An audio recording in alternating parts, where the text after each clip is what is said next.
Good morning. This is Father Stephen Kelly from St. John's Church in Detroit. We're continuing our series of daily morning meditations, where we generally look at one or another lessons that are assigned for morning or evening prayer, what is known as the Daily Office Lectionary. Today for Wednesday, let's take a look at the lesson that's assigned from St. John's Gospel for evening prayer. We're already up to the beginning of chapter 4. When therefore the Lord knew how the Pharisees had heard that Jesus made and baptized more disciples than John, though Jesus himself baptized not, but his disciples, he left Judea and departed again into Galilee.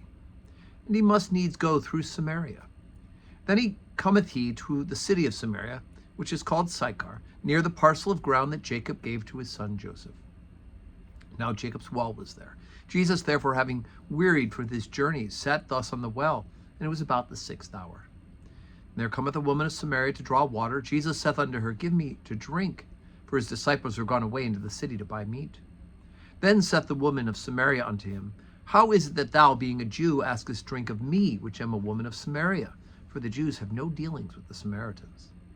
Jesus answered and said unto her, If thou knewest the gift of God, and who it is that saith to thee, Give me to drink, thou wouldest have asked of him, and he would have given thee living water. The woman saith unto him, Sir, thou hast nothing to draw with, and the well is deep. From whence then hast thou that living water? Art thou greater than our father Jacob, which gave us the well, and drank thereof himself, and his children, and his cattle? Jesus answered and said unto her, Whosoever drinketh of this water shall thirst again. But whosoever drinketh of the water that I shall give him shall never thirst, but the water that I shall give him shall be in him a well of water springing up into everlasting life. Okay, so the reading assigned for today stops there. And of course, it's not the end of the story. We're going to do the Samaritan woman for the next couple of days through John's Gospel, but they break it up into small pieces. But it's a great story. And so we're beginning here. We need an introduction to who the Samaritans are again. Remember, the Samaritans are a group of people who, during the diaspora, during the time when the Jews, because of their unfaithfulness, were cast out of the chosen land, intermingled and intermarried with the pagans around them, and adopted pagan practices and kind of used what we would call syncretism, where they used some Jewish practices and some pagan practices and merged them together. They're heretics, right? They contain a part of the truth, but they don't contain all of the truth. And heresy, one way we define heresy is when you try to make one part of the truth all of the truth. Well, in this case, they took the truth and tried to marry it with untruth and came up with something that is not as God has revealed for his people to live.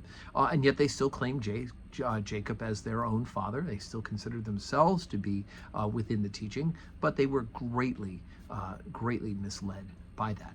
And so it is, they have to turn around and Jews have nothing to do with them because they are wrong.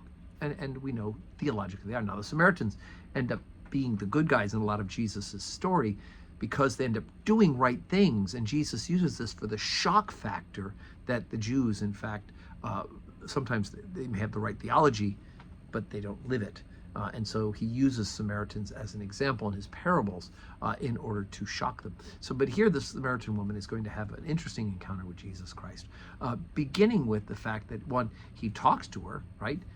The woman says, Why in the world are you talking to me? Because first of all, she's a Samaritan and he's a Jew. They don't have anything to do with them. He's also a man talking to a woman.